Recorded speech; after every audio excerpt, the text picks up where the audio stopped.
Good morning students. इस YouTube lecture में हम लोग बात करेंगे asexual reproduction in plant by vegetative method, ठीक है, या आर्टिफिशियल मेथड। कल हम लोगों ने बात किया था asexual reproduction in plant by natural method, जिसमें हम लोग बहुत सारे डिफरेंट टाइप्स या डिफरेंट वेजिटेटिव स्ट्रक्चर का भी हम लोग स्टडी किए थे, ठीक है। तो आज हम लोग देखते हैं asexual reproduction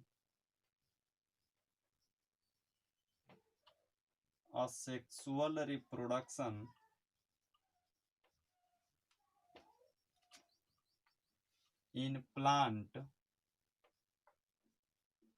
by artificial method,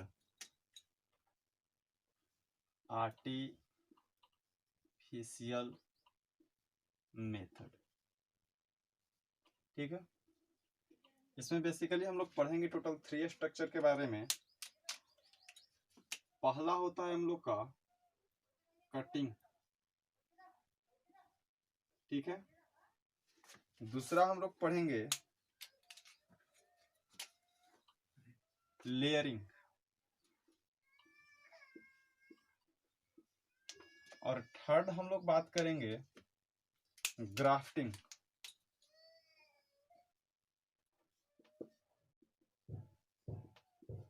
देखिए, सपोज करते हैं कि कोई एक स्टेम है, ठीक है। इस स्टेम से हमको करना क्या है कि एक न्यू प्लांट का फॉर्मेशन कराना है, ठीक है। तो इस प्लांट को हम लोग क्या करते हैं, एक कट प्रोड्यूस करते हैं। और ऐसा नहीं है कि किसी भी प्लांट को अगर आप कट करके अगर उसको सॉइल के अंदर अगर डिपॉजिट कर दिया जाए तो वो क्या होगा, न्यू प्लांट का या रूट का फॉर्मेशन करा देगा। इसमें हम लोग क्या करते हैं कि एक एंगुलर कट इसको प्रोवाइड कराते हैं, कुछ ऐसा, ठीक है। हम लोग बोल सकते हैं एंगुलर कट, ठीक है, गिवन टू स्टेम। अब बच्चों, जैसे इसको एंगुलर कट देंगे उसके बाद हम लोग इसको करते क्या है कि डिपॉजिट करते हैं एक फाइटो हार्मोन्स में, बोल सकते हैं then deposited into phyto hormones. और देखिए, अगर आप लोग को याद होगा तो 11th में एक चैप्टर है जिसका टॉपिक है PGR, plant growth regulator hormones, जिसमें हम लोग पढ़ते हैं डिफरेंट टाइप्स ऑफ हार्मोन्स के बारे में, जिसमें हम लोग ऑक्जिन्स के बारे में पढ़ते हैं, साइटोकाइनिन्स के बारे में पढ़ते हैं, जिब्रेलिन्स के बारे में पढ़ते हैं और एबिसिसिक एसिड के बारे में पढ़ते हैं। तो उन सारे फाइटो हार्मोन्स का ऑलरेडी हम लोग डिस्क्रिप्शन पढ़ चुके हैं, सबका अपना अपना फंक्शन होता है, वो भी हम लोग देख चुके हैं। यहाँ पे जो फाइटो हार्मोन्स के रूप में हम लोग जो यूज करते हैं उसको हम लोग बोलते हैं बेसिकली ऑक्जिन्स, ठीक है। और ये जो ऑक्जिन्स होता है बच्चों, ये होता है हम लोग का रूट प्रमोटिंग हार्मोन। क्या? Root promoting hormone. ये एक्चुअली नेचुरली है। दो और हार्मोन होते हैं, IAA, इसका फुल फॉर्म होता है इंडोल एसिटिक एसिड, और दूसरा होता है IBA, इंडोल ब्यूटेरिक एसिड। जब आप लोग ऑलरेडी 11th पढ़िएगा तो ये सारे हार्मोन्स के बारे में ऑलरेडी,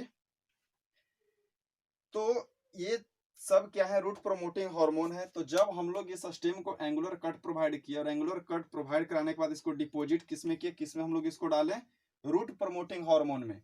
आफ्टर सम टाइम्स क्या होगा कि ये जो एंगुलर कट जिसको प्रोवाइड किए थे, इस स्टेम में रूट आना शुरू हो जाएगा। ये जो कट था इसमें क्या प्रोड्यूस हो जाएगा, रूट। देन इस प्लांट को हम लोग क्या करेंगे, सॉइल के अंदर क्या कर देंगे, जा करके इसको प्लांटिंग कर देंगे। तो इसके बाद ये क्या होगा, एक नए प्लांट का ऑलरेडी फॉर्मेशन करा देगा, ठीक है। तो ये है हम लोग का क्या, लेयरिंग, सॉरी कटिंग। अगला जो हम लोग का टॉपिक है वो है लेयरिंग। याद कीजिए कि लेयरिंग में बेसिकली हम लोग पढ़ते हैं टोटल 3 प्रकार का, ठीक है। पहला जो लेयरिंग होता है बच्चों वो होता है ग्राउंड लेयरिंग। दूसरा जो हम लोग का लेयरिंग होता है वो होता है एयर या इसी को एक नाम दिया जाता है गुटी लेयरिंग। और जो थर्ड है हम लोग का वो है ट्रेंच लेयरिंग। देखिए सब बस अलग अलग तरीका है और अलग अलग क्या है इन सारी चीजों का नेमिंग है, ठीक है। सबसे इंपॉर्टेंट सबका एग्जाम्पल होता है, ग्राउंड लेयरिंग का एग्जाम्पल होगा जैस्मिन या ब्लैकबेरी या रास्पबेरी, ठीक है। याद कीजिएगा कि कहीं कहीं ग्राउंड लेयरिंग का एक और नाम दिया जाता है बच्चों, और वो नाम क्या होता है, टिप लेयरिंग। अगर हम लोग देखें तो सपोज कीजिए कि ये एक प्लांट है, ठीक है, इसका रूट है, इसका कोई एक स्टेम का नोड पार्ट ऐसे डेवलप करता होगा, और जैसे ही ये सॉइल मॉइस्ट कंडीशन को जाता है और मॉइस्ट जैसे ही एब्जॉर्ब करता है, फिर से क्या करता है, रूट का डेवलपमेंट कराना शुरू कर देता है, और जैसे ही रूट बनेगा फिर से एक न्यू प्लांट का क्या होगा, यहाँ पे फॉर्मेशन होगा, ठीक है। तो इस तरह से कंटिन्यूअसली क्या होता है, बढ़ते जाता है। दूसरा होता है एयर या गुटी लेयरिंग। इसमें होता क्या है कि सपोज कीजिए कि कोई एक हमारा ये स्टेम पार्ट है, इसमें हम लोग करते क्या है कि इसका जो आउटर लेयर होता है, बार्क जिसको बोला जाता है, जो ऑलरेडी मॉर्फोलॉजी और एनाटॉमी में पढ़िएगा, आउटर लेयर को हम लोग क्या बोलते हैं, बार्क। उस आउटर लेयर को बच्चों हम लोग क्या करते हैं, रिमूव कर देते हैं। जैसे हम लोग अगर इसको देखा जाए तो इस रेड पार्ट को हम हल्का सा हटा रहे हैं, देखिए अगर ध्यान पड़े, या फिर इस लेयर को हम लोग हल्का मोटा कर देते हैं, ठीक है, ताकि आप लोगों को आसानी से ये डिफ्रेंशिएट कर सके कि हम लोग आउटर लेयर को क्या कर रहे हैं यहाँ पे बच्चों, रिमूव कर रहे हैं, ठीक है। सिमिलरली ये पोर्शन और वाइडर होते चला जाएगा, ठीक है। अब देखिए हम लोग किए क्या कि इस वाइडर पोर्शन को, जो आउटर लेयर था, इस आउटर लेयर को हम लोग क्या किए, हटा दिए। मतलब हम लोग बोल सकते हैं आउटर टिश्यू रिमूव। और जैसे ही आउटर टिश्यू हटेगा उसके बाद हम लोग इसको क्या करते हैं, with the help of clay इसको हम लोग टाइटली बांध देते हैं, ठीक है। और जैसे ही टाइटली बांधोगे उसके बाद आफ्टर समटाइम्स क्या होगा कि यहाँ से रूट का फॉर्मेशन होगा, और जैसे ही यहाँ से रूट का फॉर्मेशन होगा फिर इस स्टेम को क्या करो, यहाँ से हटाओ और जाकर के मिट्टी में इसको क्या कर दो, लगा दो, फिर से क्या करेगा कि न्यू प्लांट का फॉर्मेशन करा दिया, ठीक है। इसका जो एग्जाम्पल होता है, इसका हम लोग बोल सकते हैं लीची, ठीक है। पोमीग्रेनेट भी होता है, तो एग्जाम्पल उतना याद कर लीजिएगा, on the view of NEET important है। लास्ट है हम लोग का ट्रेंच लेयरिंग। देखिए ट्रेंच लेयरिंग में क्या होगा, अगर मेनली अगर जो देखा जाए तो यहाँ पे जो तो इंपॉर्टेंट होता है, एक होता है ग्राउंड लेयरिंग और दूसरा क्या होता है हम लोग का एयर लेयरिंग। एक ग्राउंड और एयर इंपॉर्टेंट है, बट फिर भी ट्रेंच लेयरिंग के बारे में अगर हम लोग बात करें तो मान लीजिए सपोज ये हमारा क्या है, स्टेम है, और स्टेम का ये मान लीजिए क्या है, सॉइल है, ठीक है। जो इसके आउटर सरफेस से जो लीफ या जो स्टेम निकलता है उसको क्या करते हैं, कुछ ऐसे हम लोग पुश करते हैं, फिर यहाँ से क्या होगा, न्यू बड रूट का फॉर्मेशन होगा, और फिर क्या करेगा, न्यू प्लांट का फॉर्मेशन कराएगा। तो ये सारी चीजें ऑलरेडी ध्यान नहीं दीजिएगा, मेनली इसका जो एग्जाम्पल है वो एग्जाम्पल आप लोग ध्यान में रखिएगा। और इसका जो एग्जाम्पल होगा वो होता है वालनट, और होगा बच्चों मलबेरी, ठीक है। तो ये हम लोग देखे क्या क्या, कटिंग और लेयरिंग। सबसे लास्ट है हम लोग का क्या, ग्राफ्टिंग। तो अगर देखा जाए तो यहीं पे इसको भी डिस्क्राइब कर ले रहे हैं। ग्राफ्टिंग भी हम लोग बेसिकली पढ़ेंगे 3 प्रकार का, ठीक है। देखिए पहला जो होता है अगर इसका सबसे पहला कॉन्सेप्ट ये देखिए कि ग्राफ्टिंग जो होता है इन दोनों के कंपैरेटिवली हल्का डिफरेंट होता है, ठीक है। इसमें होता क्या है कि इसमें टू डिफरेंट कैरेक्टर, जैसे मान लो कि किसी एक प्लांट का कोई कैरेक्टर चूज करेगा और दूसरे प्लांट का कोई और कैरेक्टर चूज करेगा।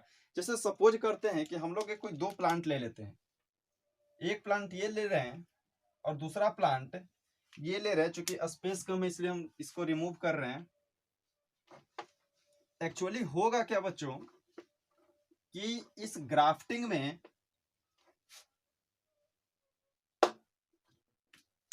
हम लोग बोल सकते हैं कि कंबाइन कैरेक्टर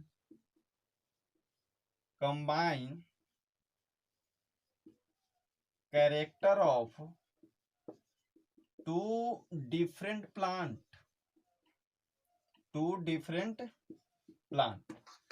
अब टू डिफरेंट प्लांट का कैरेक्टर सपोज करो कि कोई एक प्लांट और ये सेकंड प्लांट, ठीक है। अब मान के चलो कि इसका जो फ्रूट है, इसका फ्रूट का जो साइज है वो क्या है, इसका बड़ा है और इसका रेसिस्टेंट पावर बहुत कम है, ठीक है। लेकिन ये जो प्लांट है इसका जो फ्रूट का साइज है वो क्या है, छोटा है। और इसका जो रेसिस्टेंट कहने का मतलब हम लोग ये बोल सकते हैं कि इसके पास जो है प्राकृतिक जितने भी कुछ कंडीशन हो रहे हैं उन सबको सहने की इसकी क्षमता क्या है, ज्यादा है। इसका रेसिस्टेंट पावर क्या है बच्चों, ज्यादा है। और इसका जो रेसिस्टेंट पावर है वो रेसिस्टेंट पावर इसका क्या है, कम है। अब सपोज करो कि हम लोग ये चाहते हैं कि हम लोग को वैसा प्लांट मिले जिसका रेसिस्टेंट पावर भी क्या हो, ज्यादा हो, और फ्रूट का साइज भी क्या हो, ज्यादा हो। हम लोग क्या करते हैं, इन दोनों प्लांट को आपस में जोड़ते हैं। That process is known as grafting. उसके बाद हम लोग पढ़ेंगे 12th में ही बायोटेक्नोलॉजी में कि इसको कैसे जोड़ेंगे with the help of different types of process होगा। वो सारे प्रोसेस को हम लोग पढ़ेंगे। यहाँ पे क्या करते हैं, जैसे मान लो कि इसको कट कर दिए, ठीक है। अब अगर कट करते हैं तो मान लो कि ये है हमारा रूट वाला पोर्शन होगा सपोज, ठीक है। ये हम लोग का सूट है। तो इस रूट के ऊपर एक्चुअली कट कुछ ऐसा है, तो इस रूट के ऊपर ये सूट आकर के क्या होगा, ऐसे लगेगा,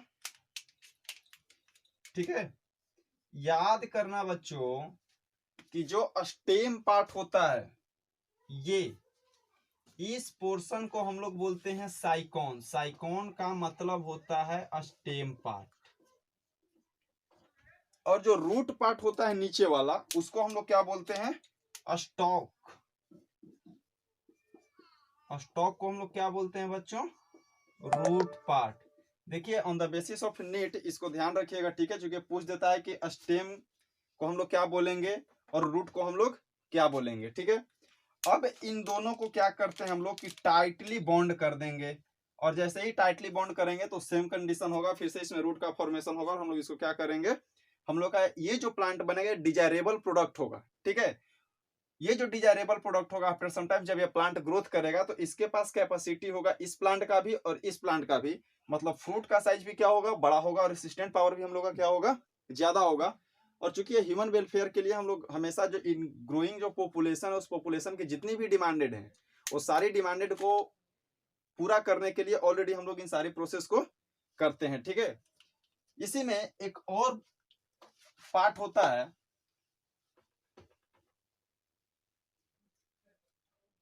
जिसको हम लोग बोलते हैं बच्चों वीज ग्राफ्टिंग। दूसरा है वीज ग्राफ्टिंग। देखिए वीज ग्राफ्टिंग में सेम प्रोसेस है। मान लीजिए ये रूट पार्ट, इसके बीच में कहीं पे कोई कट होता है और ऊपर से कोई स्टेम पोर्शन आ करके जुट गया, ठीक है। डेट प्रोसेस नोन एज वीज ग्राफ्टिंग। लास्ट जो होता है उसको हम लोग बोलते हैं क्राउन ग्राफ्टिंग। देखिए क्राउन ग्राफ्टिंग में बेनिफिट ये है कि यहाँ पे एक समय में एक से ज्यादा डिजायरेबल प्लांट का हम लोग क्या कराते हैं, फॉर्मेशन कराते हैं। सेम है, जैसे सपोज करिए ये कोई है, यहाँ पे 2-3 कट किए जा रहे हैं, ठीक है, और यहाँ पे 3 डिजायरेबल प्रोडक्ट क्या होंगे, ऑब्टेन होंगे at the same time. That process is known as crown grafting, ठीक है। इस तरह से बच्चों हम लोग का क्या हुआ है, ग्राफ्टिंग कंप्लीट हुआ। एटलीस्ट इस असेक्सुअल में एक और सबसे इंपॉर्टेंट अगर बोला जाए पूरे बायोलॉजिकल साइंस में, तो हम लोग पढ़ते हैं माइक्रो प्रोपगेशन। इस माइक्रो प्रोपगेशन में क्या होता है कि शॉर्ट ड्यूरेशन ऑफ टाइम में हम लोग डिजायरेबल बहुत ज्यादा प्रोडक्ट, मतलब हम लोग को जो डिजायरेबल प्रोडक्ट होता है वो बहुत ज्यादा मिलता है। कैसे होता है, क्या होता है, इसका लार्ज लेवल पे हम लोग पढ़ेंगे कि इसमें बायोटेक्नोलॉजी में माइक्रो प्रोपगेशन क्या होता है, कैसे होगा। बेसिकली अभी तक सेक्सुअल रिप्रोडक्शन का हम लोग पूरी बात कर चुके हैं। अब इस चैप्टर में जो सेक्सुअल रिप्रोडक्शन का बात है वो हम लोग करेंगे अगले चैप्टर में, sexual reproduction in flowering plant और ह्यूमन रिप्रोडक्शन में। तो सबसे पहले हम लोग पढ़ेंगे ह्यूमन रिप्रोडक्शन का अगले टॉपिक से, ठीक है। Thank you.